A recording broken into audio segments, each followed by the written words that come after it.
All right. So, dear participants of the Kiev School of Economic guest lecture, I'm happy to be the moderator of this lecture.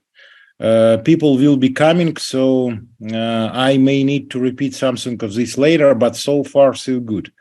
We are now having a lecture by my new friend, Christian Schopper, who is from Austria, and currently he is in Vienna, Austrian capital, and he'll be delivering a lecture called, as you can see on your screen, Banks in Turmoil, or as he called it rather funnily, the Ides of March. It's coming to history of Rome, Julius Caesar, and so on, whoever remembers this now.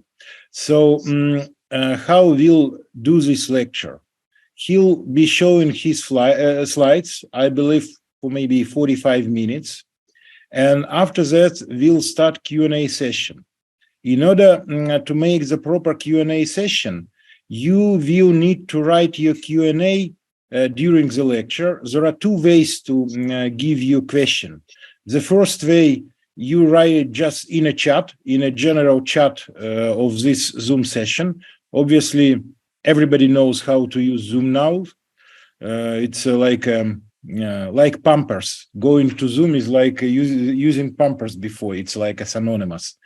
And if you don't want to be identified with some specific question, I mean, somebody wants to ask a question but don't want anybody to see that question is coming from him or her, you can write this question to me, to my Facebook Messenger. That's very easy because you can easily find it. Then I don't say who is asking the question. And I will have some of my question as well.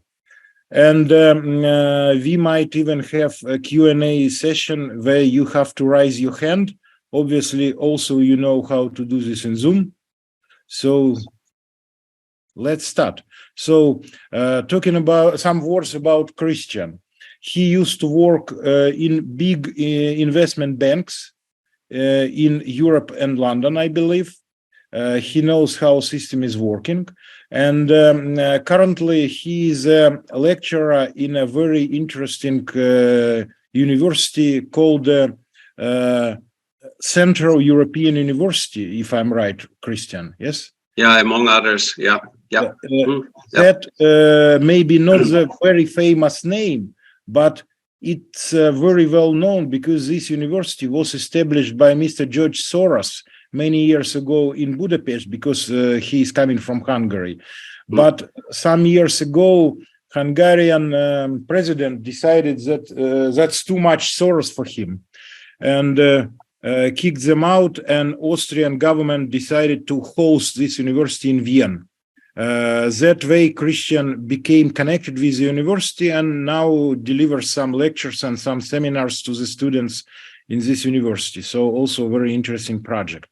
Right, Christian, the floor is yours. Hit. Good. Thank you very much. Welcome, everybody. And I'm honored to be here with you this evening. As Peter said, I want to walk through with you most recent banking crisis situation and probably cases you have heard about or read about, Silicon Valley Bank and Credit Suisse. That's going to take me something like good 45 minutes that we walk through this, and afterwards Q&A. And from my side, really open end. So as long as you have appetite to ask questions, just go for it. I don't want to spend much time myself. Basically, I was a long time in investment banking for about 3 decades, and also for the last 3 decades, I've been teaching at various universities and management institutions and so on. Among others, also published a book called Corporate Finance Concepts, where basically all that is accumulated what I've learned in my life, in my professional life, and it's primarily for students and clients of mine. To start with, I used to say this: you never really know when the avalanche is coming until it comes, and it came. And those all happened about 2-3 weeks ago, when it all started rolling down. one Silicon Valley Bank and Credit Suisse. And I start with 2-3 slides just as a warm-up, what actually happened, that we're on the same page here. SVB, Silicon Valley Bank, pulled a share capital increase on March 10, also just over 2 weeks ago, after they had Billy Manny, Goldman Sachs, to raise capital for them because they faced some liquidity issues, and they understood they have to fix this problem because they've lost plenty of deposits. And just about a couple of days later, there was an interesting interview by the chairman of the Saudi National Bank. In a Bloomberg interview, he was asked by then Saudi National Bank, being a major shareholder in Credit Suisse, would he consider a further cash injection in Credit Suisse in case the bank needed additional capital? And these two words he responded are already famous by now, because he said, absolutely not. Well, he later then interpreted this by saying, yeah, you know, what I meant is that already Saudi National Bank has a huge stake in Credit Suisse, 9.9%. It didn't want to cross the threshold of 10% for various regulatory issues. But also he said then, well, you know, Saudi National Bank is involved a lot in this Saudi Vision 2030 country reconfiguration, restructuring story, and that would be not good for the equity story of the bank. That was sort of, you know, his way out. But de facto, what happened just a couple of days later, SVB, March 10, under control of the FDIC, the Federal Deposit Insurance Corporation, the parent company files for bankruptcy, and just 2 days ago, most of the operations on the loan side and deposit side were barely sold off to First Citizens. Credit Suisse, after the interview, just immediately a backstop facility provided by the Swiss National Bank, 50 billion. That doesn't stop at all. The outflow of funds from the bank, share price still diving, and over weekend on March 19, basically UBS is forced to acquire Credit Suisse. Sort of that is, in essence, the story, and that is what we want to walk through. But before we do this, let's just quickly walk through what is a bank and what makes a bank so unique. Because a bank is something which is not only very difficult to analyze, but also very difficult to run. On the right side, because I'm a simple mind, you see a very simple balance sheet of what a bank is. Basically, a bank has commercial bank has basically two big positions, deposits and loans. I mean, deposits, you know, when you have any spare money, you go to a bank and put this into your savings account. This is basically deposits. And on the other hand, you know, you go to a bank if you need a loan. Well, this is the loan book or loan portfolio that the bank has. And the business model, in essence, is that the bank aims to pay less interest on the deposit than they ask for a loan. This is then the spread, this is the yield. And that's how a bank, in essence, makes money. So far, so good. Now, the issue is following. You know exactly when you have a savings account at the bank, you can go to the bank any minute and say, I want to have my money back and take it out. Okay. On the other hand, you also know, when you go to a bank and ask for a loan, you may actually fund with this a car, 5-year loan. You may finance even a flat, which is a 30-year mortgage. So you see already the deposits are, in essence, very much short-term liabilities, and the assets a bank holds are mostly long-term, medium or long-term assets. So the issue a bank is facing is actually a massive maturity transformation machine from short-term liabilities into long-term assets. That's sort of the first unique and tricky thing to do, because you want to manage kind of liquidity of this entity as well as possible. The second observation that you will see with a bank is they're extremely levered. That means there is very, very little equity.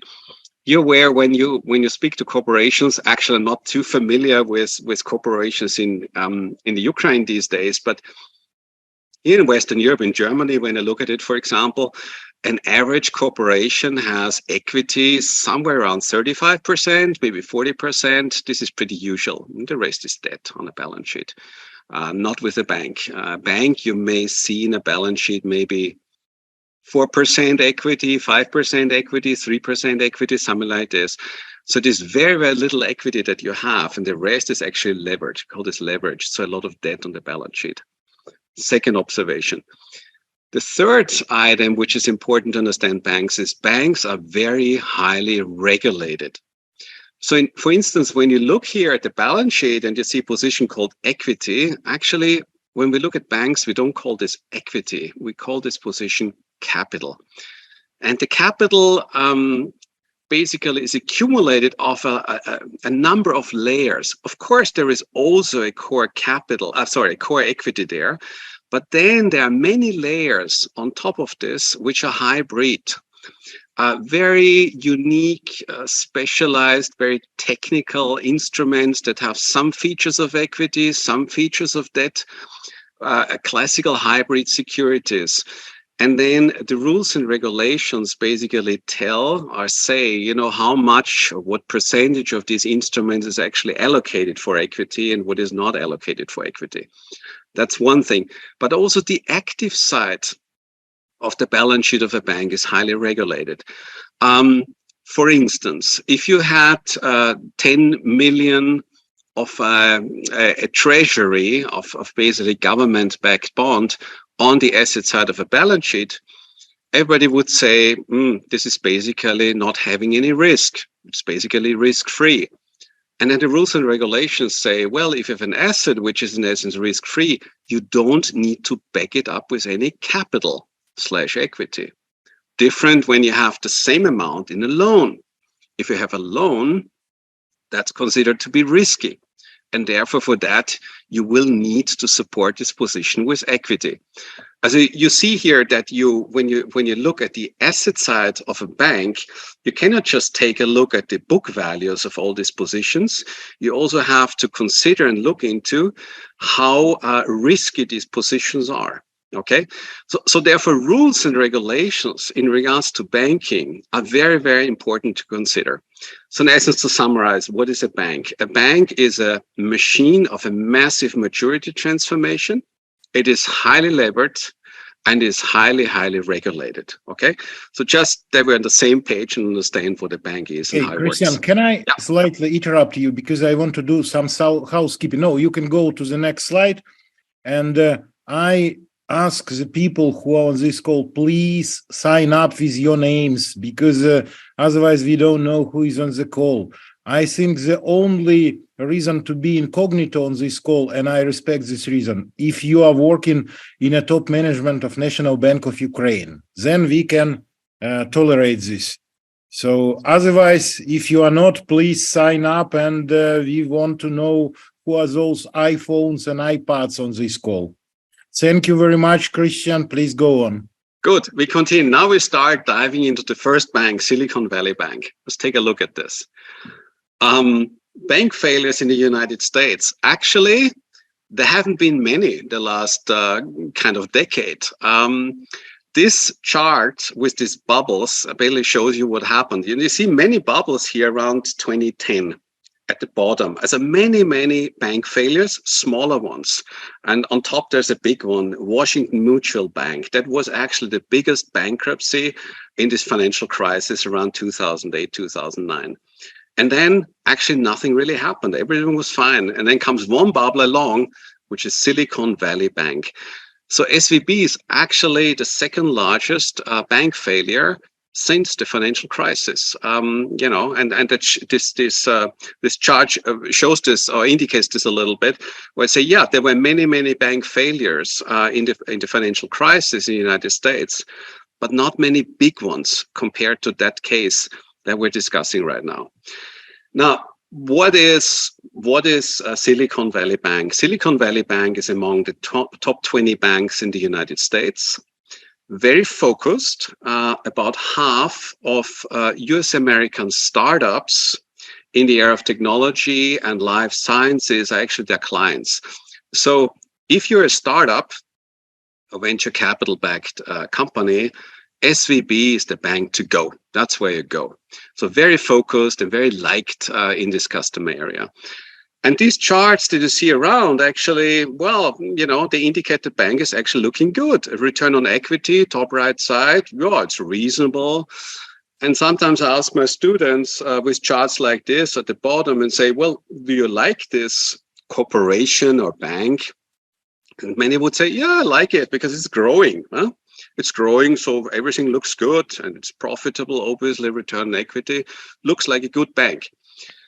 Yeah, I mean, the first view may indicate that, but then, there's an interesting aspect to consider, and that is the environment the banks, all banks these days are working in. And these are interest rates. What do you see here? Well, interest rates, not only in the United States, but basically across the world right now, are rising. There are various reasons for this, among others, COVID and so on and so forth. Reasons for this we know. So they're rising, and what's interesting historically, they're rising very fast. We have not really seen such an acceleration of interest rates in history before.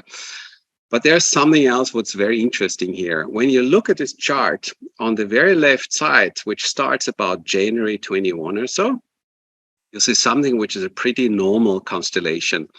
You see here under this orange arrow, basically the yields of short-term bonds, short-term investment instruments, and they are yielding very, very low percentages or interests.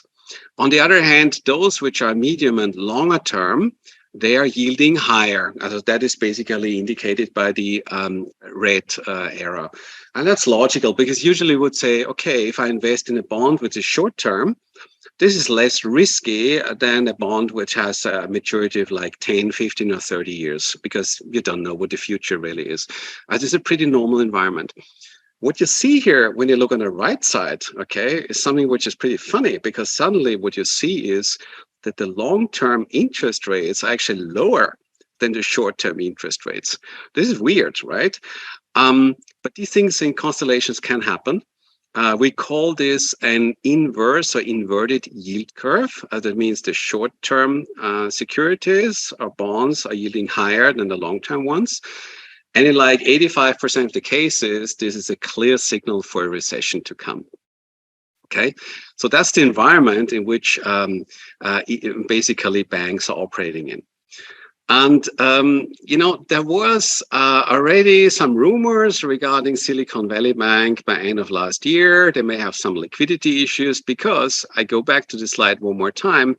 If, for example, you hold a savings account at any bank and you see an environment like this, what would you do?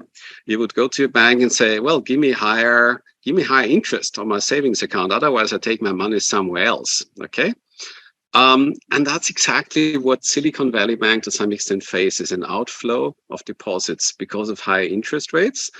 And they increasingly face some liquidity issues. I don't want to go into details into this point yet. I want to rather look at the issues into the balance sheet of Silicon Valley Bank. This is a summary balance sheet. But for you, I make it pretty simple because there are just a couple of components we need to look into to understand what happened at Silicon Valley Bank. Silicon Valley Bank, in essence, has total assets and liabilities of approximately just over $200 billion. Okay. Now, on the right side, we see, as on the passive side of the balance sheet, we see deposits, about 170 billion, equity, about 16, as you see here, highly levered the bank is. On the active side, loans, 74, and then securities, about 120 billion. Okay, let's go through these positions step by step. Let's start with loans. Loans, 74 billion. What's interesting, what you see on the left side here on this slide is a loan deposit ratio of banks. So usually, what percentage of deposits is borrowed out or lended out in the form of loans? Okay. Now in the United States, this is somewhere around 70% or so. So we would say, okay, from the deposit base, about 70% usually average American bank is lended out. when you look at 173 deposits, 74 loans, looks sort of low, doesn't it? I mean, the figure should probably be 120, 130 billion, something like this. By the way, in Europe, when you look at the European Union, loan deposit ratios here in Europe are usually about 100% or even higher sometimes. So that means commercial banks in Europe are actually having a higher loan position than they have deposits. And the remainder is being funded with, for example, bonds that a bank is issuing. So one of the points that indicates this, you would ask yourself, okay, so where are they making money? Because we said before, well, collecting deposits on the one hand and handing out the loans, and make a spread in between, says, well, this position doesn't look too big. Okay, so where else could they make money? They could make money, obviously, on the securities side, 120 billion. Okay. Now, interesting enough, there is a tweet from January, and that's not referring to the year-end 22 figures, but balance sheet of the third quarter 22. It doesn't matter for the time being. And whoever came up with this, but there's someone saying, and we go through this, don't worry, HTM Securities had mark-to-market losses as of Q3, 15 billion compared to, they say, 11 billion of tangible common equity. And there's a red cycle about this. Losses. We said losses. Where losses? The bank is profitable, isn't it? And we said before there's a return on equity, which is fine. And if the return on equity is fine, obviously the bank is making a profit, right? What is talking about losses here? Fine. So in that case, we'll take a look at the annual report. I won't scare you yet. We'll go through this step by step. And you find somewhere in the notes of the annual report, basically a position called securities. And there are actually two tables for these securities that they have on the balance sheet. One position is called available for sale, and the other one is called held to maturity. And when you look through this and you see again red circles here, you see unrealized losses available for sale, 2.5 billion, held to maturity, unrealized losses, 15 billion. I'd say, what is this here? I haven't seen this anywhere, right? The bank is profitable, isn't it? Where are unrealized losses here? Well, we need to dig a little bit further to understand what's going on here. Available for sale, first of all, smaller position, okay?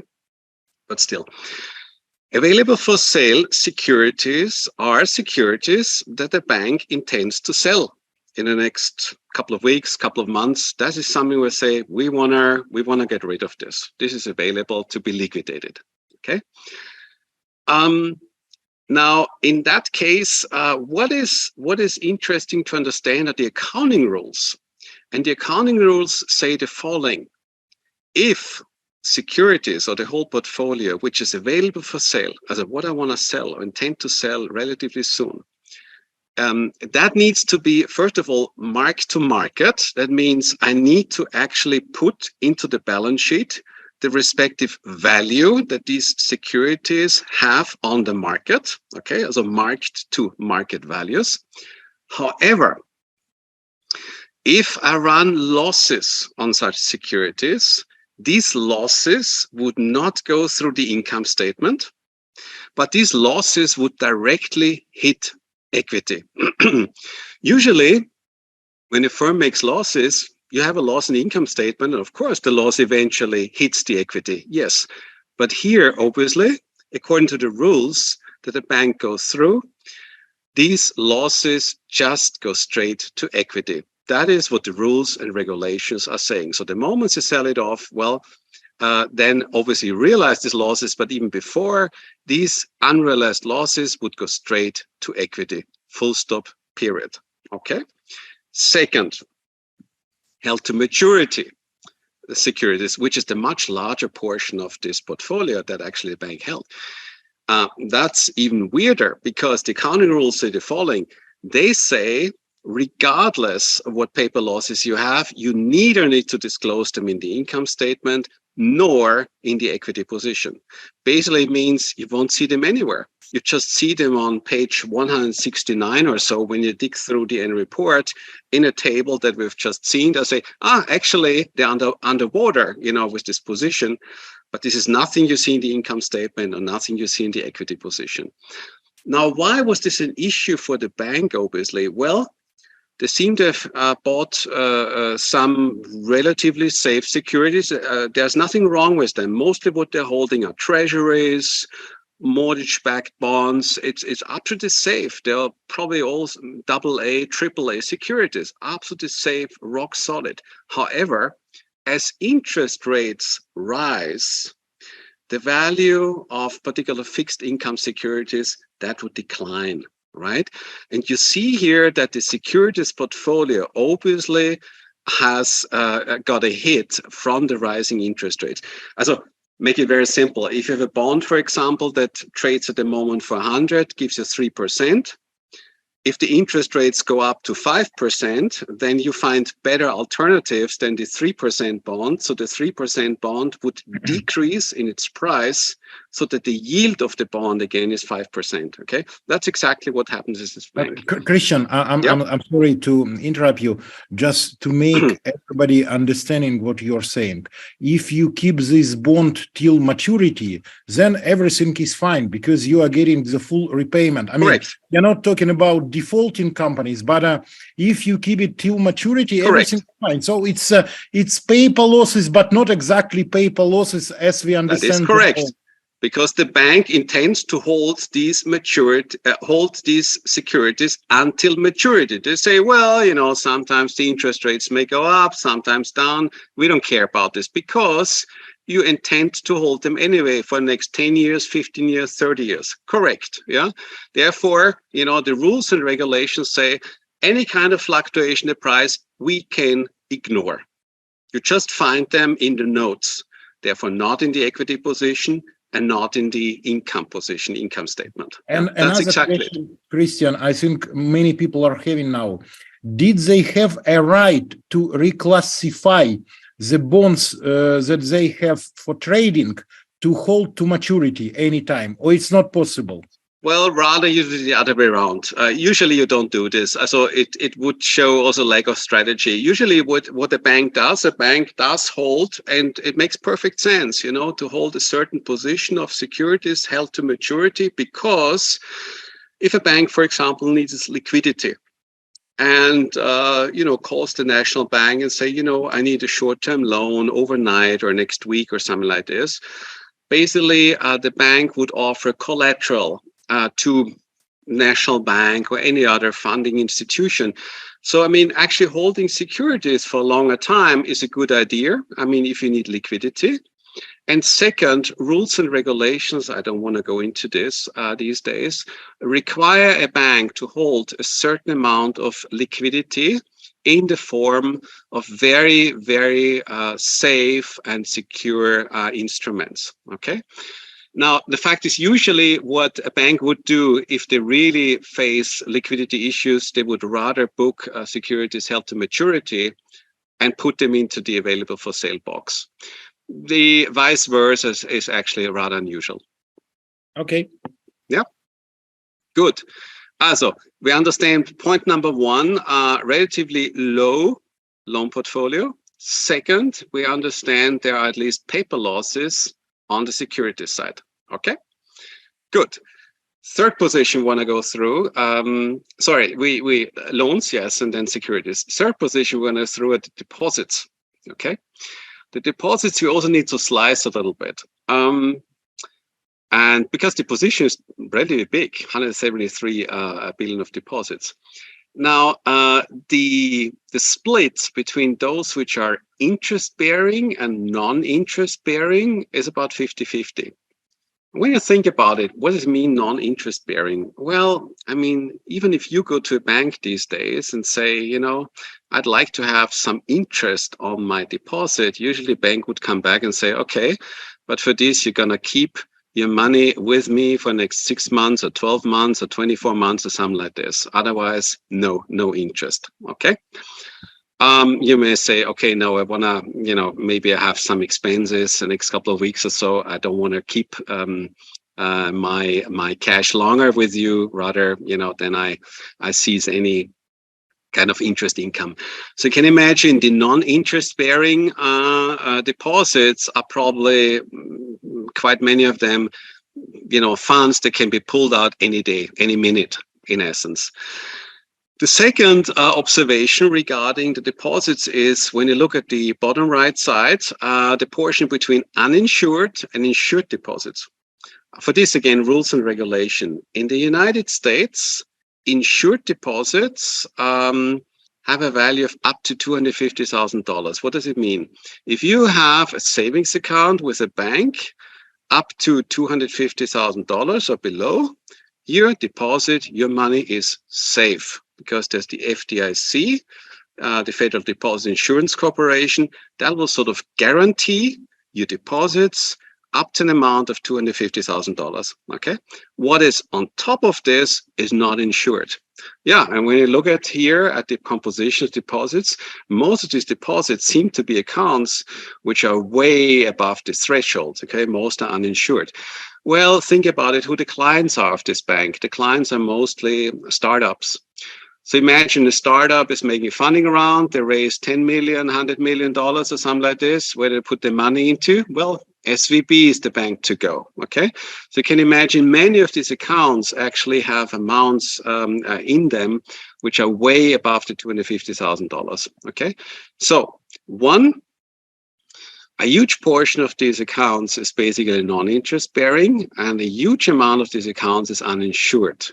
I can already imagine this is a toxic combination. And actually what happened one day, I jump here a little bit ahead, is on one single day, the bank had requests on their deposits of up to 42 billion. Clients wanted to pull the money out, okay, because they had an issue here. As you see, this combination that these funds were not actually bound for a certain period of time, and on top uninsured, so they weren't safe, was something where this money would fairly quickly run out of the door. So they had a really relatively toxic mix. As on the one hand, and you see SVB on the chart on the right side, at the also top right side, basically nearly all the deposits in the bank were not insured, okay? And on top, they had another issue that a huge portion of the securities were actually held to maturity. Now, I said before, you can reclassify them, you can do this, and of course you can pledge them for liquidity. But obviously it seems to be that regarding the yield situation, that wasn't good news they were in. Now, here's another observation how bank runs change or have changed over history. In the 20s or 30s and probably till the 1980s, when you ran at a bank, so you wanted to have your money out, your money back, you basically go to the bank and queue there and wait till you can cash in your savings account. Now, these days, and that's actually the first time now in history that we see the impact of all these financial apps and so on kicking in. These times, if you want to get your money out of a bank, it takes you probably 90 seconds, okay? You log into your account via mobile phone, and the money is gone. And that is new. So that means a run on the bank nowadays is extremely fast. And by the way, this is also something that regulators will need to think about, what to do or whether there are some measures that can be done. Now, Silicon Valley Bank understands they have a liquidity issue. What did they do? Well, if a problem like this, you do the Goldman Sachs walk. They actually go to Goldman Sachs, hire them, and ask them, what shall we do? And frankly honest, the plan they come up is not very different than any of my students would usually come up with. And you would say, first of all, let's probably sell the bonds or a huge portion of the bonds that you're holding. With this, A, you generate cash. B, you may actually go and buy some higher yielding bonds because in the meantime, compared to those bonds that the bank is holding, vis-a-vis those bonds you can buy today, you probably get a high yield. Okay, they may be positive. What's negative about this? Now, we've seen this already.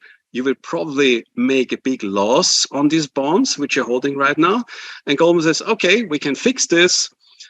in order to fill the plug here, we need to raise equity. We need to we need to improve the balance sheet composition, but also raise liquidity at the same time. That's the plan. Well, that's how it was implemented. SVB, the bank, was originally considering to do what we call an accelerated private stock placement. That means you bypass, in essence, the stock market. You call up a couple of big institutional investors, mostly private equity firms, because the idea is you can do something like this, a deal like this, relatively fast. It's discreet. And you don't need as much disclosure, informing the public and everything. It's a really faster transaction to implement. And it was insofar important to do something fast and quick because they knew that Moody's, the credit rating agency, was about to downgrade SVB. And downgrading basically means that any kind of funding is going to get more expensive for the bank. Goldman, however, said, we are not so confident to do just an accelerated private stock placement. We want to do a hybrid offering, as a combined private offering as well as public offering.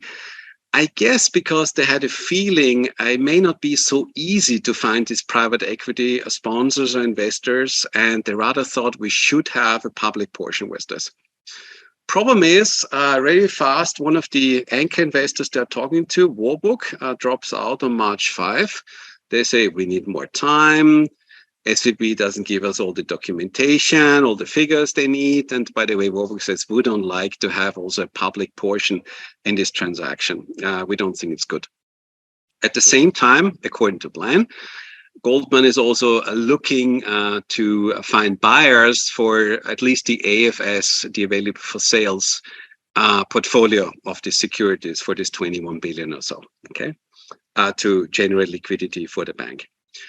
On March 7, one of the private equity sponsors they talked to, General Atlantic, they actually agree. They say, okay, we're good for 500 million. We do that. But Goldman realizes that's got to be tough to raise now the remainder 1.7 billion that they need. And they still say probably the only option that we have to have a viable transaction is this combined deal as a combined public and private offering. Yeah. I'm sorry to interrupt you again. I'm just a little bit afraid that going to such details about Silicon Valley Bank, you may not have enough time for the real morsel, the Credit Suisse story, because you promised to do everything in 45 minutes. I'm just a little worried, but if you are sure, just go on. The Credit Suisse story is something. The Credit Suisse story is something where we actually would rather focus on the end, not so much analysis, because the Credit Suisse story is basically something which is a chain of scandals and nothing else. So I think from an analytical point of view, I just thought that maybe you are going too much in details. Mm-hmm. Good. If you want to, I can further shorten this. That's okay. By the way, can I ask one maybe silly question? If I remember right, just when the events were unfolding with Silicon Valley Bank, the CEO was going to fly to London to receive the Best Bank of the Year award, which was dated when he was also bankrupt bank.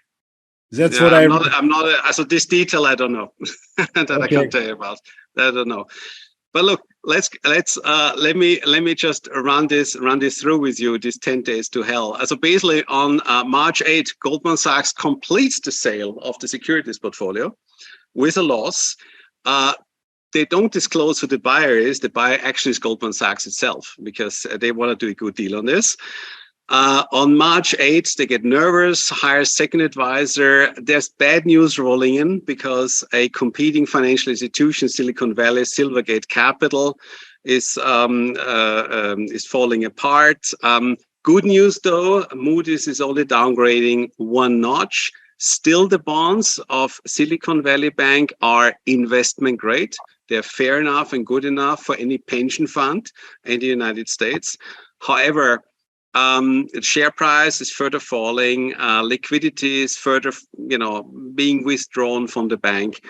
And actually, many clients are running out the door. And one of the customers saying, as we know, not a rocket science, the best place to be in a bank run is first out of the door. And March 10, FDIC is basically seizing the bank.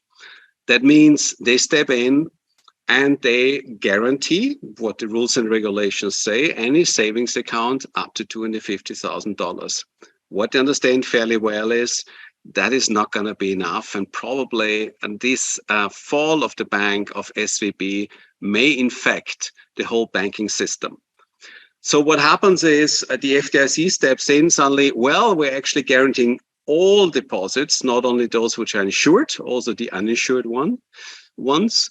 And the Federal Reserve also steps in with further liquidity, not only for the bank, but for the whole banking system in an unprecedented way that actually you can pledge any kind of security to the Fed, even if the market value is considerably below the book value. The Fed would give you liquidity at the book value. They have never done that before. Also, it shows you how nervous actually regulators and the FDIC were of the spillover effect of the SVB bank, that it may really be contentious for the whole kind of banking system in the United States.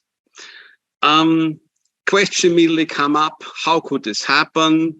Where was the regulator? And among others, what some of the analysts quickly figured out, well, SVB is not the only bank that's having so much book losses on the securities portfolio. They make some rough calculation and figure out the whole US banking system has more than $500 billion of paper losses on the securities portfolios. And really the market is getting more and more nervous. I don't want to go through much into the regulatory repercussions this may have, or also accounting and rules reform. Rating histories may be interesting. When you think about it, March 8, Moody's has A3, which A3 rating relatively solid. In the evening, they downgrade it at a moment when already SVB is disclosing substantial losses and the planned capital raise is already announced. Still, Baa1 is credit rating. That means it's good enough for any kind of pension fund in the United States. And by March 10, Moody's says you're C, and C basically means you're bankrupt. Could they have done a better job? Well, the answer is perhaps. Many other questions raised, such as where the directors been. You figure out that actually the executives may have squeezed the balance sheet so that their bonuses are more beneficially impacted by the results. At the end of the day, as we saw 2 days ago, most of the deposits as well as the loan portfolio is bought by another bank in the United States called First Citizens, with some backup and guarantees by government-related authorities. Now, what are sort of lessons learned in regard to that case to start with? The first thing is a bank is a bank is a bank. A bank is a very peculiar business model, and probably there were some of the checks and balances not implemented the way it should be. You can imagine these losses or paper losses on the security portfolio were probably impacted because the securities portfolio was too long dated. You know, if they were shorter, they wouldn't have such an impact and would have had a negative kind of impact on the sentiment of the market. But another aspect is also important. In marketing, you always learn that focus is so important. Focus, we learn. Well, if you're running a bank, that's probably not quite the answer. In running a bank, diversification is probably a good idea to have. And then at the end of the day, when you run a bank, in essence, trust is everything, because a run on a bank, well, they go relatively fast and you can bring down a bank literally in a couple of hours. When you pull deposits, there's just no way when there's a bank run that you can liquidate that quickly your assets, such as securities, in order to meet the demands on liquidity you need to meet all these pulled back deposits of your customers. Good.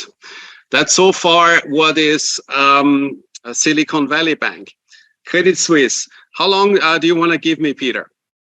Because we started late.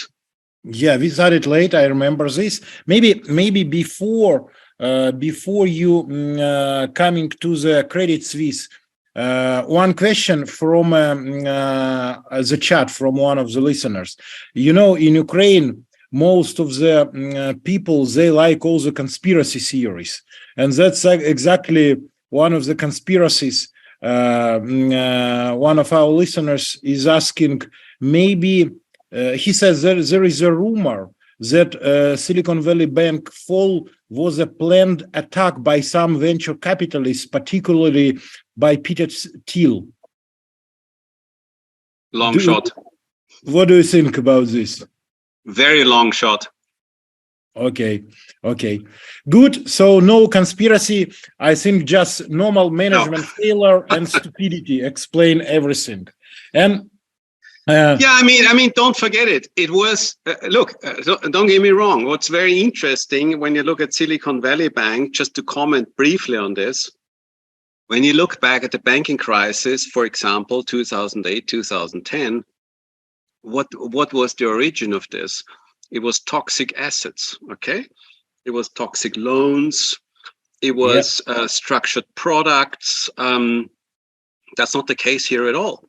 We have rock solid assets. We have rock solid securities. They're all AAA, AA. Okay, they are treasuries.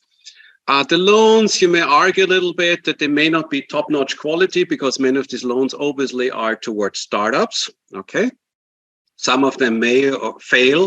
At the end of the day, yes, and it's actually true. What we saw 2 days ago in the sale of the loan portfolio, there was a haircut of sort of 20% of the loan portfolio.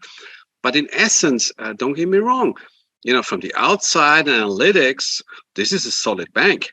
Okay, this is not something murky. This is not something where accounts didn't work or I don't know what else. No, absolutely not. You would look at it and would say this is a fine bank. Okay. Now they had some issues, but also you got to see the context here with the rising interest rate environment and what it does, and how important it is when you run a bank that actually you manage the environment and trust. At the end of the day, important. But this is not a failed bank in a sense what we've seen historically in the past. No, absolutely not. It's all fine. Interesting. Okay, my question before we go to Credit Suisse. After 2008 crisis, all the regulators and all the experts in the world were telling us that all the necessary measures were taken and it cannot be any system-wide crisis in banking. So if one bank fails, the system is perfectly able to neutralize this crisis and it's not going to be system-wide. Now we see that they were so scared. I mean, the Fed, the American regulators, that they, as you told us, they went to extraordinary lengths to calm down the system. Meanwhile, they were telling us that after 2008 measures, it's not going to be any system-wide crisis. How do you explain this? You can bring down any bank you want the next day. That we understand. Right. That's important. No, but that's very important to understand. You can bring down any bank tomorrow. Okay. Why didn't it happen to Deutsche Bank the last couple of days? Why did it happen to Credit Suisse? We'll look into this. Okay. But I'm not saying what happened to Credit Suisse can happen to anyone. Well, there's quite some reason, but you also see in the Credit Suisse case, trust is at the end of the day also there what counts. Okay, so rules and regulations, can rules and regulations be perfect in that regards? No, they can't be. And I just want to make a comparison quickly. The Glass-Steagall Act, which previously in the 20s, early 30s, was really separating commercial banking from investment banking, had how many pages? 37 pages. Okay. The Dodd-Frank Act, that after the financial crisis was supposed, as you quote, to bring eternal stability to the banking system, had how many pages?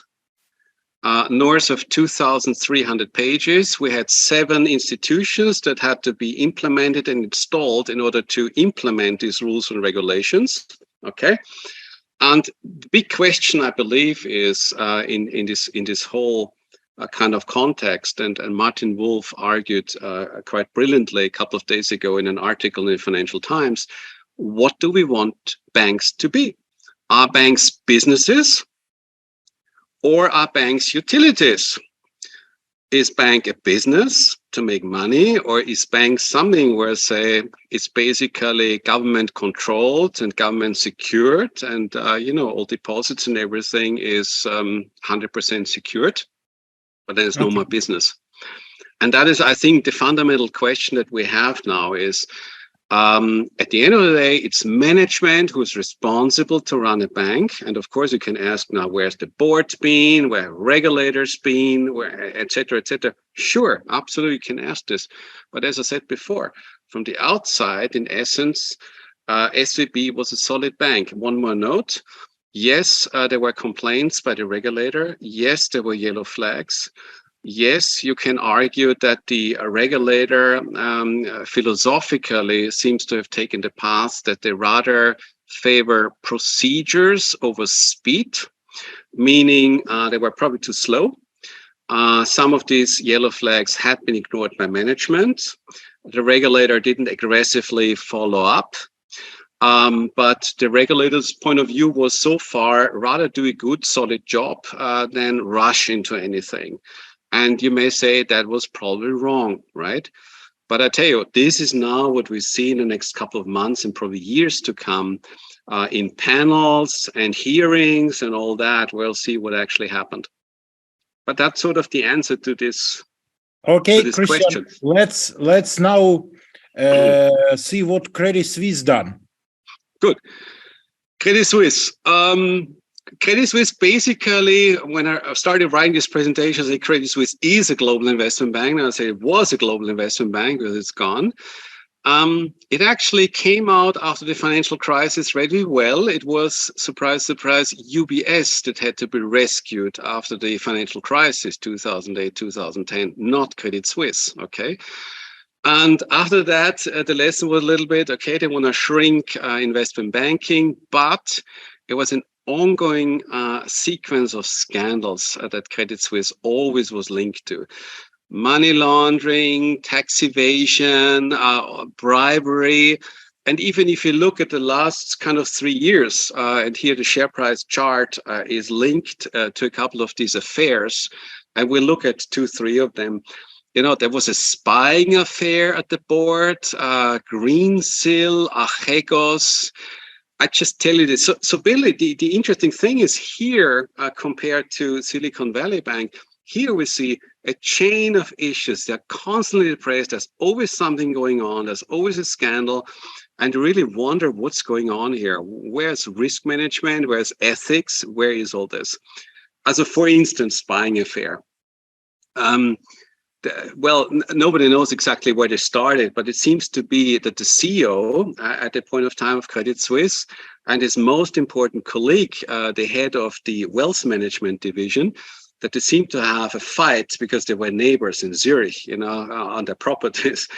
But this whole thing got virulent when there were rumors that the head of the wealth management division may have an offer by UBS, which is their competitor, okay? And when the CEO figured out about this, they hired spies to spy after their colleagues, okay? Now, Mr. Khan, who ran wealth management, figured out that there were 3-4 people actually following him downtown Zurich, and it came to physical confrontation. Can you imagine what this means for a top bank in Switzerland? And you see, for example, a board member then fighting with some spies on the street. It cost, at the end of the day, the job of the CEO. Okay, can you imagine? There was Credit Suisse. Greensill. Greensill was. By the way, the story about spying. When you are telling this and you don't mention Swiss bank, it sounds like Ukrainian story. So it's very recognizable. Okay, good. Honestly, I'd never heard about something like this, but fair enough. Understand. Greensill.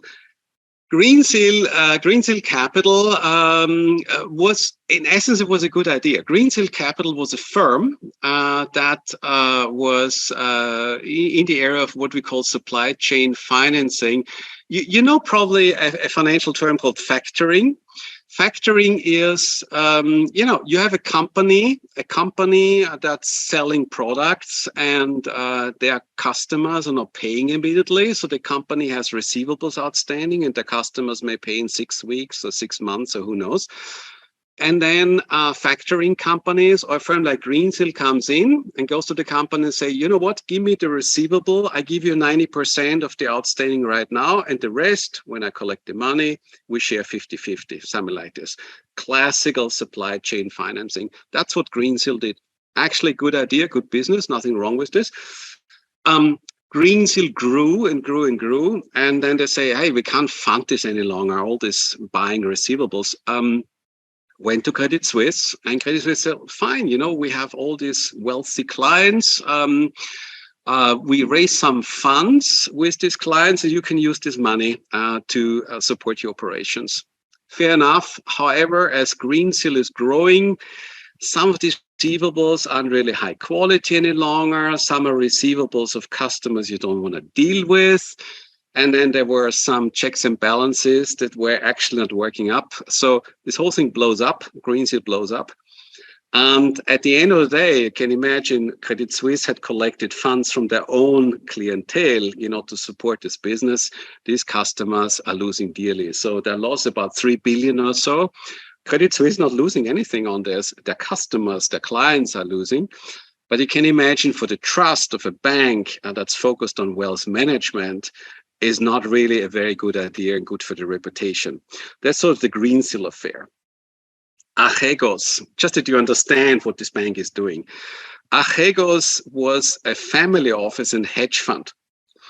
And what they're doing, they are making some bets on a couple of companies. So one of them is Viacom. So mostly they focus on media, they focus on tech, technology. That's what they're doing. And usually when you have a hedge fund, you operate with a bank that's doing all the selling and buying of securities for you. So Archegos goes to Credit Suisse and says, would you do all this brokerage for me? And Credit Suisse says, yeah, we do it. And so they start selling and buying, mostly buying shares for Archegos. Well, later they come back and say, we don't have so much liquidity any longer. Would you, Credit Suisse, give us some loans for some of these acquisitions of shares that we make? And Credit Suisse, yes, we do it. And Archegos comes back and says, could we do maybe following? Can we do a trade? We want to be exposed to a certain security, such as Viacom. And let's do following. In case the Viacom stock goes up, you pay me, you Credit Suisse pay me. And in case the Viacom stock goes down, I pay you. Also, we call this total return swaps. It's very simply explained, that's what it is. So if these various layers of transactions between Archegos and Credit Suisse, and funny enough, Archegos is not only doing these games with Credit Suisse, they also go to Goldman, they go to Morgan Stanley, they go to Japanese bank, and they don't know from each other. So suddenly suddenly they figure out, how many positions they have, and everyone says, what? Huge exposures with many, many banks. And also here, the house of cards is falling apart. What we call margin calls are pulled in. So because of this, because Credit Suisse had to hedge many of these positions of Archegos, Credit Suisse makes a massive loss on this Archegos affair, as in dealing or operating as a prime brokerage vis-a-vis Archegos, suffering about 5 billion of losses. And this is a quite huge amount. And this time, this is not clients of Credit Suisse facing this, it's actually Credit Suisse themselves. So by the end of 22... Before you go on, Christian, can I ask you a question I think everybody's interested in? Why Switzerland, well-known paragon for financial stability and banking oversight, allowed Credit Suisse to take such crazy excess risks for many years? Yeah, look, a bank actually can take risks as long as they meet certain capitalization standards and rules and regulations. And actually, Credit Suisse did.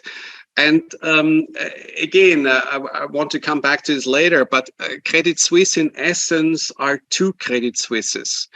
The one Credit Suisse as the domestic commercial bank Credit Suisse, which is a rock solid commercial banking business, absolutely fine, solid bank, profit making, and so on and so forth. The issue that Credit Suisse all the time has is actually investment banking. These are anything that has to do with brokerage, that has to do with mergers, acquisitions, structured products, and so on and so forth. This is constantly where the issues are coming. This is constantly where all these affairs, these briberies, these tax evasion schemes for clients come. Also, we gotta make a distinction here. And the fact is, so for example, bribery is not something you will necessarily find in a balance sheet or income statement.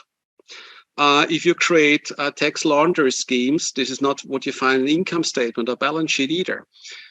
It's a little bit different. I agree with the, for example, with the swaps, with the credit default swaps. But I can tell you, when I showed this, I didn't want to go through in detail here.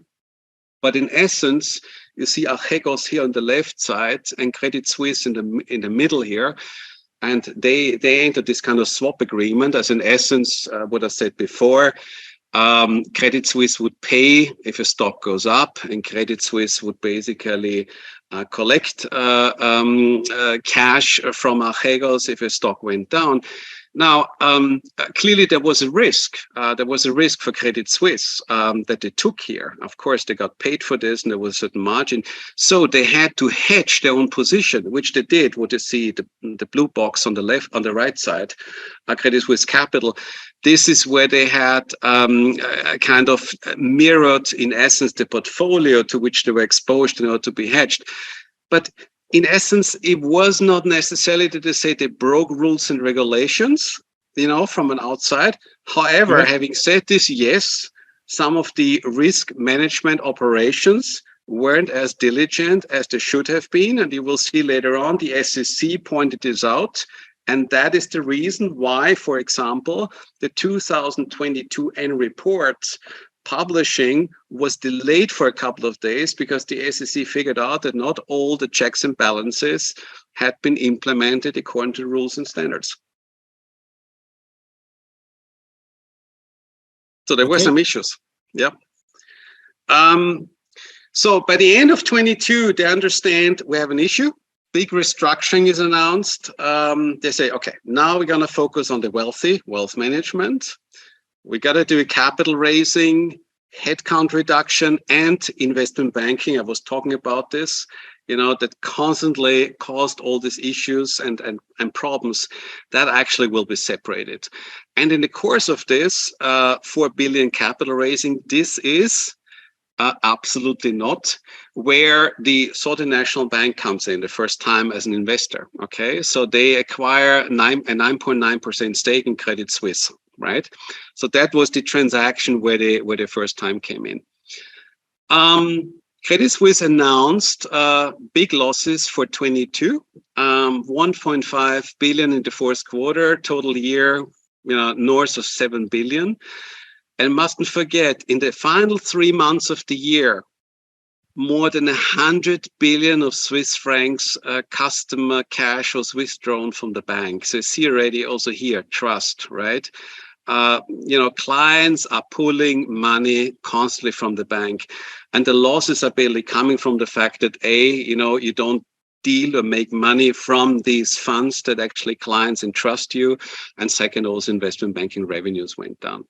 Then what I mentioned is it comes out only a couple of days later that actually the annual report publication had been delayed because the SEC, saw material weaknesses in financial reporting controls.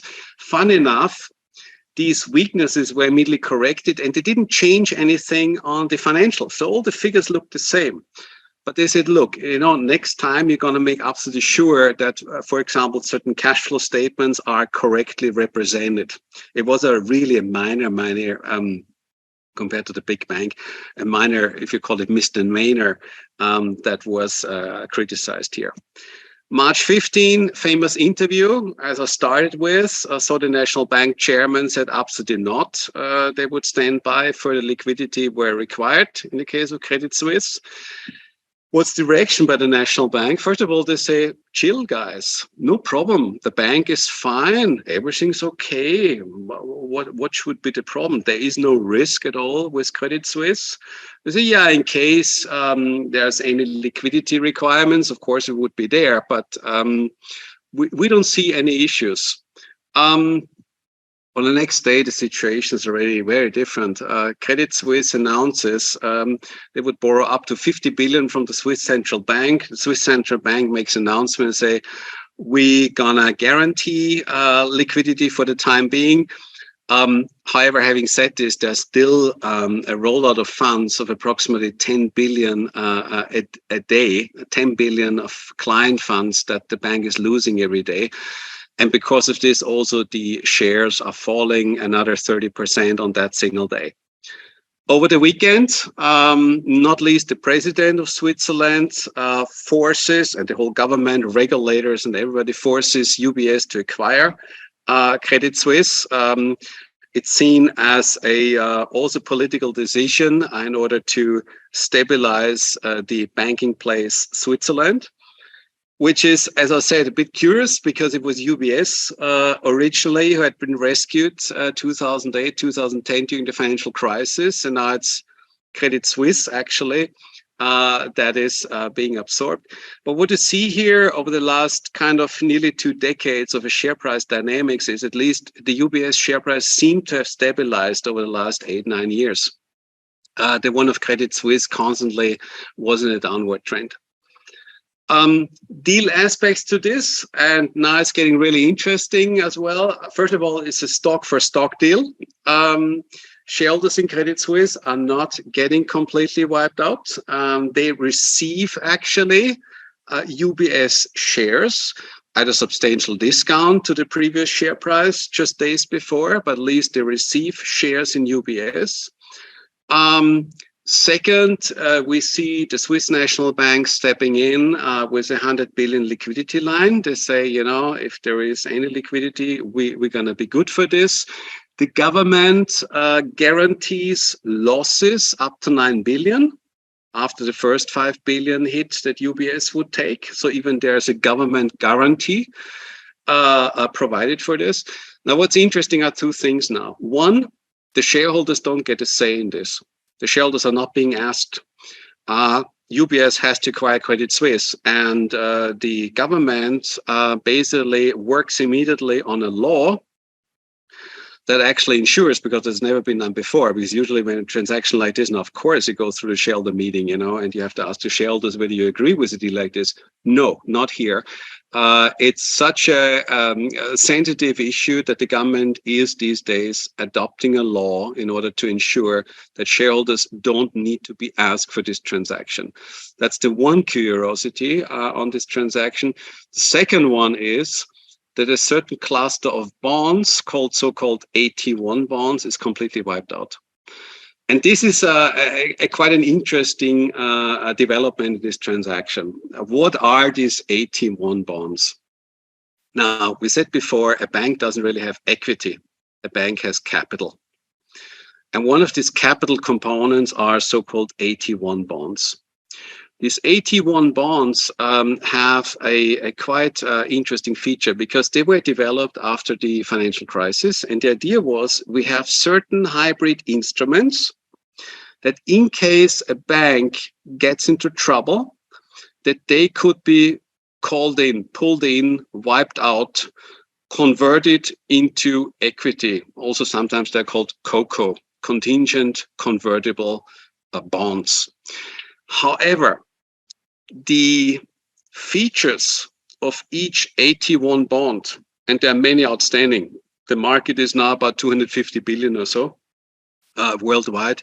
Each AT1 bond looks different. Also, you cannot compare an AT1 bond from Barclays with the one of Credit Suisse. Absolutely impossible. You got to walk through the documentation step by step. And in this case of Credit Suisse, actually, the regulator was allowed to pull in the funds in case the regulator thought it's necessary to stabilize the bank / Credit Suisse. This was part of the documentation. Now, does this sort of violate that we always learn in corporate finance that actually equity comes last in a liquidation, or equity is the first that takes a hit if losses come? This is true. Yes. This is here different. Was it possible? Yes, it was possible. And I remember that years ago already, I ran case studies on this, on CoCo bonds. And my question always was, I have no clue how actually you value them, because you have here absolutely regulatory risk / the regulator can pull in these bonds if they think or believe it's necessary to do. But the question is, what is the scenario under which they would do that? And actually, you cannot really judge or value such an AT1 with a usual standard DCF that you run it. It's not possible. You got to run scenarios and then put a percentage on this, how likely it is that one scenario will happen or not. That is unique. That's peculiar. That is possible. Of course, we will see a lot of litigation now around this issue. Absolutely. But I believe in that regards, the Swiss authorities and regulator in that case have actually a quite good case, a quite solid case. It's weird, but that's what it is. Okay. Yeah, I mean. So Christian, just to summarize. I'm already done more or less. One more slide, I think. Yeah. Because those CoCo bonds is something that's now heavily discussed in all the financial press, because it's the first time they were resolved in a very unusual way for many investors. And I think the bottom line really is, so much I also find in some ways this whole Credit Suisse transaction, UBS acquisition, a bit awkward, and there are many, many features you can criticize and discuss about. But I have actually really some sympathy here for that these AT1 bonds were actually pulled in by the regulator. And I tell you what, I really think investors are greedy. I think really investors haven't read the documentation. I just think they saw that these bonds give you 9.95% yield. Okay, they just bought it. They just thought, well, not much is going to happen, right? I mean, because you wouldn't get much yield anywhere in these capital markets these days, or at least when they were issued. And I believe they just banked on the fact that these funds would never be pulled in, and it would be a very, very comfortable yield to have. That's it. So I rather criticize here really investors who haven't done their homework. Sorry to say. I have not much sympathy here. Yeah, they were pulled in. And here you might say that's a wake-up call for many others that actually that can happen. But, and again, one has to say, AT1 bonds work different. I mean, I've seen documentations where actually they only can be pulled in under certain conditions, such as if certain tier 1 or tier 2 ratios fall below a certain threshold. I know it's a bit technical here, but in essence, what it means, if the leverage is getting too high in a bank balance sheet, they would be pulled in, even without the regulator to be asked, or involved in. It's just, once the math is there and you see, okay, the capitalization is too low, you pull in these bonds. Pulling means you convert them into equity, okay? So the mechanism of each AT1 bond is different. AT1 is not AT1. But the fact is, I really believe this whining of investors now that I hear all over the place is not justified. No. Okay, let's wrap up. Good.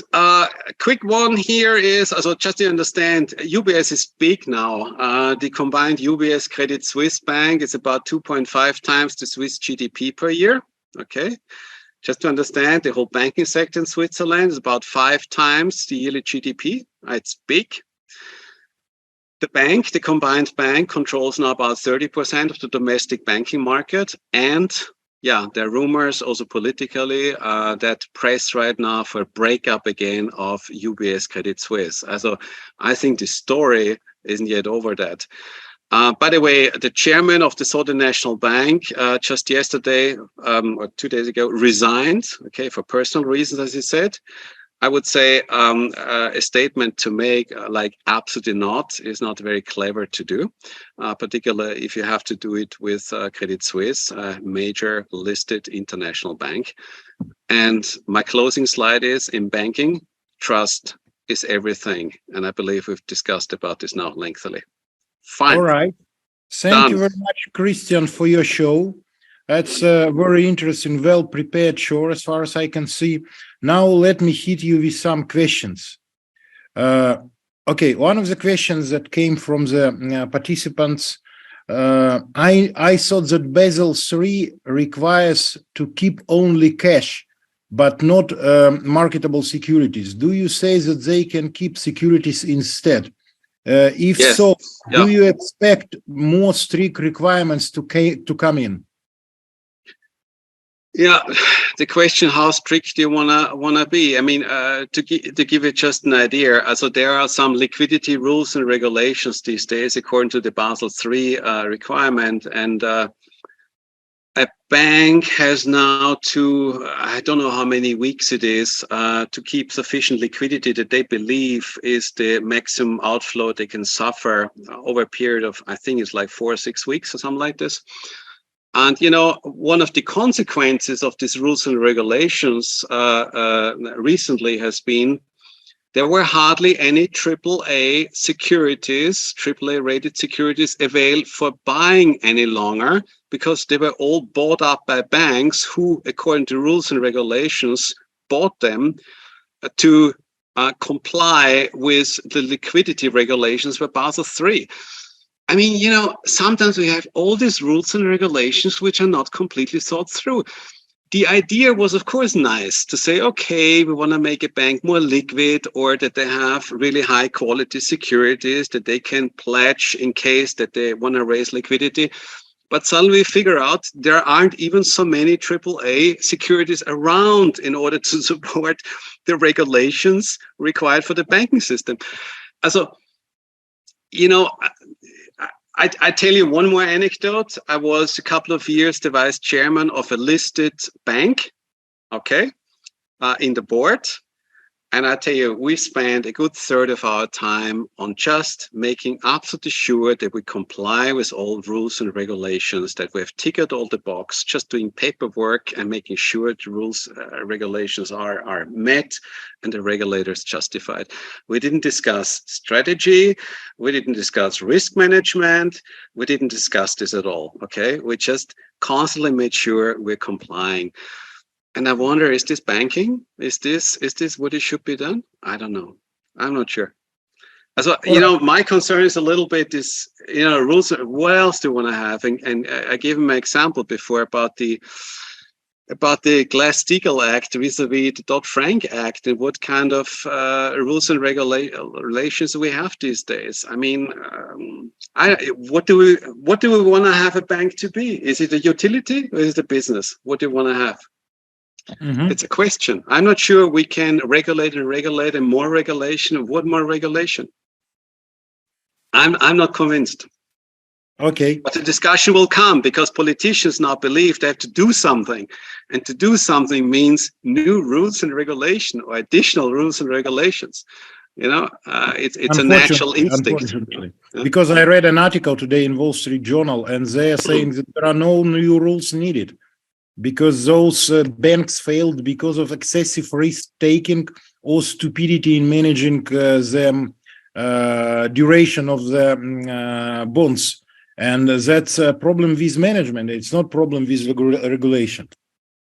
Yeah, but I also would argue, look, I mean, as I said before, you know, remember this one slide where we quickly talked about what a bank is and how a bank works. Banks are here to fail from time to time. It's a business. Yep. Yes, banks will fail. Banks will always fail, like other businesses fail. Yeah, this will always happen. Okay. The tragic is, of course, that the bank has to some extent also social function. That's true. Okay. Okay, Christian. But that is kind of the path. You know, this is the edge at which we are. Now, another question. This question is not coming from any of our listeners, but I decided to ask you this question because You obviously from Austria, and there is a very well-known Austrian bank, Raiffeisen, that does something very strange now with Russian operations. They managed to become maybe the only remaining bridge between Russian financial system and Western financial system, and they are doing huge volume of transactions between Russian and Western countries. They made a lot of profits in Russia, but they cannot take them out. So maybe it's paper profit. Maybe they're even loss making if you write off all this paper profit. But I think the question that's interested for all the audience currently on the Zoom: what's gonna be with Raiffeisen Bank in Russia? Are they gonna leave? Are they gonna stay? Are they gonna be somehow punished by a regulator? What's your opinion? So first of all, as far as I know, you're right. They are controlling approximately 25% of all foreign exchange transfers in and out of Russia. Yeah. As not all, they don't have monopoly or something like this. 25% is about the figure. There are a few banks that can make transfer like this. Another one is, as we know, Gazprom Bank, and the reason is there's still, as you know, some oil and gas traffic between Europe and Russia, and this is mostly settled there. This is, as far as I know, not where Raiffeisen is involved in. They mostly do serve corporate customers and private clients in that what they're doing.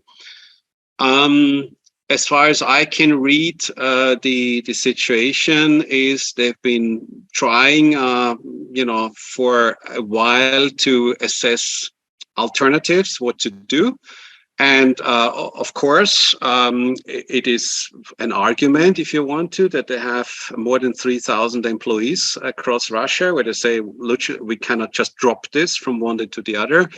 They also argue that they have commitments vis-a-vis clients that they have over there. Sometimes they have long-term engagements, such as extended loans or other services. So they argue it's not just easy that you can drop the ball. In theory, that you could, of course, wind down operations. Other banks have proven and done this. Some have sold, actually, literally lost everything in Russia by basically saying leaving operations behind. Others have shut down operations, and Raiffeisen is still thinking. And by the way, UniCredit is doing the same. Okay. My personal view is that personally, I don't like it. Okay, what they're doing. They're making massive profits. Do they get it out? No, of course they don't get it out. So the money is in Russia, and there's no chance you can recycle it in some way. As you know, and there was in the press. It's nothing secret by these days. Is they try to do a swap. In essence, they try to do an asset swap by recycling some of their profits in Russia with assets that Sberbank is still holding here in Western Europe, because Sberbank Europe, in essence, has ceased operations, but still assets are around here. They're just wound down. And there was the idea to swap this. We dispose of a certain portion of the accumulated profits over the last couple of years, but for this, we get kind of assets which are here in Western Europe.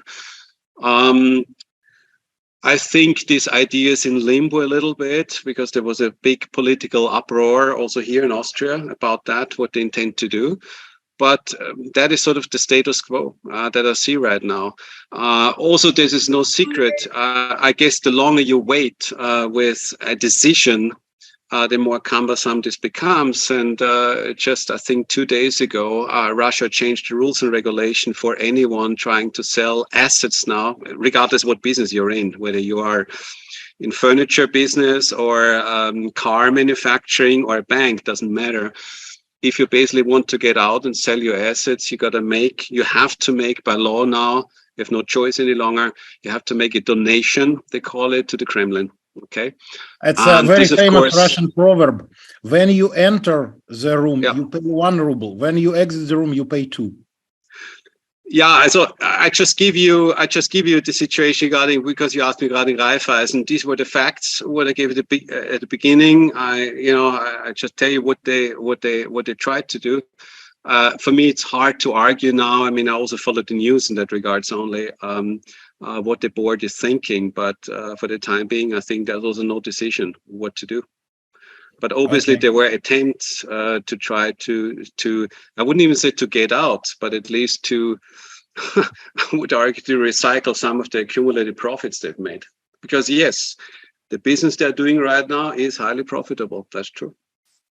All right. Then some final questions from the audience.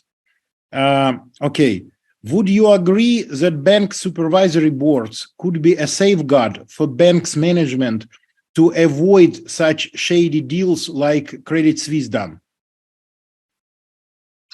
Yeah, I mean, one thing is clear. So we have to start with in the US, as you know, vis-a-vis in Europe, we have a different board mechanism. In the US, you have a one-tier board. In Europe, we have a two-tier board. That means the supervisory board is appointed by the shareholders, and the supervisory board then appoints the management board. In the US, this is a little bit different the way it works, because it's just one board, and you have their independent executive and non-executive directors. So in essence, what's the responsibility of a board? Supervisory board, the most important decisions they do is usually to select the management board, of course, and then in essence to provide a framework regarding strategy and risk, which is then to be implemented by the management, because that's what they gotta execute. And in that regards, they meet regularly and get reports from management and so on. So therefore, of course, usually you also have a subcommittee that's focused particular on the topic of risk. But you mustn't forget, any bank is a highly complex animal, and a bank like Credit Suisse even more so. Also, it's not that there's a single person or even this committee, but usually you have advisors around there, and of course these days rules and regulations so complicated. Of course, you need legal advice, you need tax advice, you need accounting advice, etc., etc.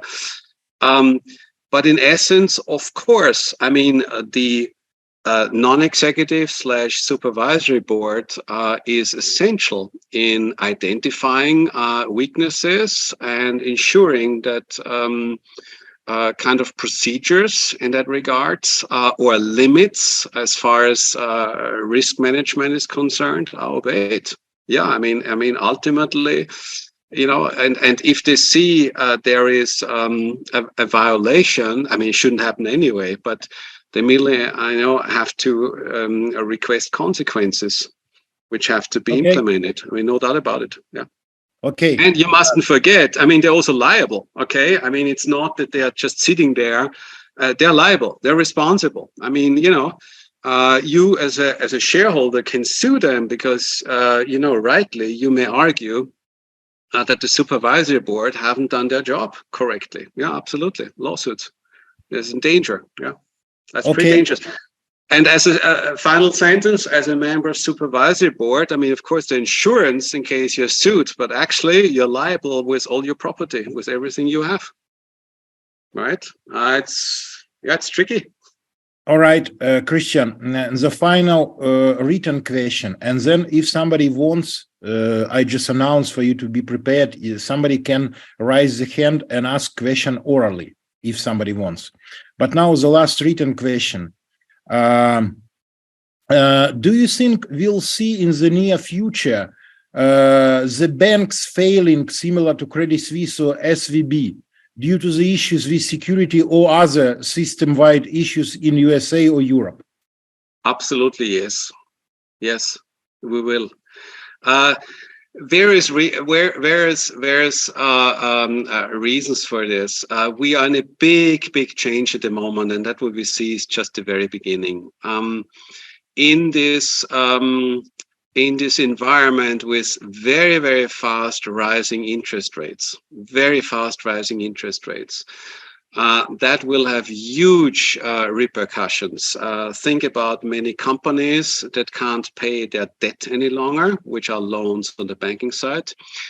We'll see, because of the interest rate environment, that many clients also pulling their deposits from banks and put them into other pockets, such as money market funds, which are relatively safe investment vehicles, invested in highly liquid and highly secure securities, where they get customers these days better interest than at a deposit. So the banks will have to fight for deposits.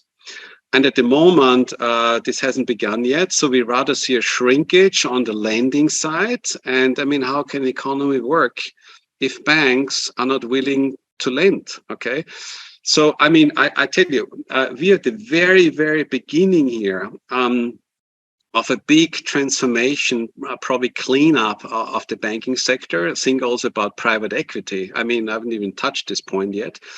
The big issue will be, in the last 15 years, it was the central banks that have kept interest rates very low in order to avoid these kinds of issues. That's the reason why we saw this quantitative easing, why we saw all these measures that we, as a result, have so low interest rates. And I don't know the average age of the audience here, but I can comfortably say that hardly any of you have seen an interest rate environment with what I would call, quote unquote, normal interest rates. That what we've seen the last 20 years were historically low interest rates we have never seen in history before. Okay. This is not normal. This, what we have seen, is not normal at all. Okay. And it was artificially created by national banks. Because of this, we saw a massive misallocation of capital. Okay. I mean, you can argue. I mean, I pointedly say now, why would you put in 100 billion into Uber in a company that never made money? Okay. I mean, you know, how is it possible to afford something like this? You know, and stuff like this. So I tell you, I think when you look at this whole financial system, banks, private equity, venture capital, and so on and so forth, as in my view, there's a big shake-up on the horizon. Is this the last one, Credit Suisse? No. Christian, that's not very optimistic, but I think it's very no, it isn't. We see the big logic behind your statement. Now, one of our listeners, Andrei Dubas, wants to ask the question orally. Please, Andrei, hit the question.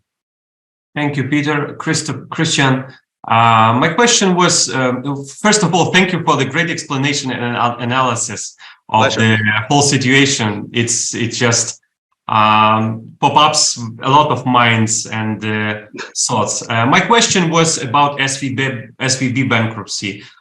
You mentioned that it affected all banking system, and probably what did you say, that US financial institution, they decided even to guarantee 100% of deposits because they're afraid.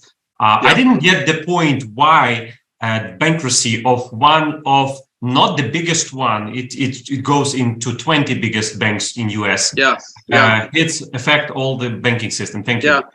The big concern is not the super big banks. Okay, it's not the Citibanks and the Bank of America and JP Morgan. The big concern are the smaller banks and medium-sized banks. Okay, and the classical instinct that all of us human beings have, in case there's a crisis, some insecurity, you fly into security. Okay, so you pull out your money from smaller banks and say, oh, I don't know, this bank has fallen, I rather go now for Bank of America. They would be the big winners. I mean, I'm not concerned about the super big banks. The concern is rather the mid-sized banks and the smaller banks. Okay, and this is where this kind of infectious, this disease, the spillover effect, that can go really fast, and we see it already happening. Yeah, as it's the smaller banks in this environment which are suffering. Okay, thank you very much, Christian, for your answer. And I would love to say to all the listeners, thanks for your patience. Kiev School of Economics will, I'm sure, invite Christian to deliver some more lectures.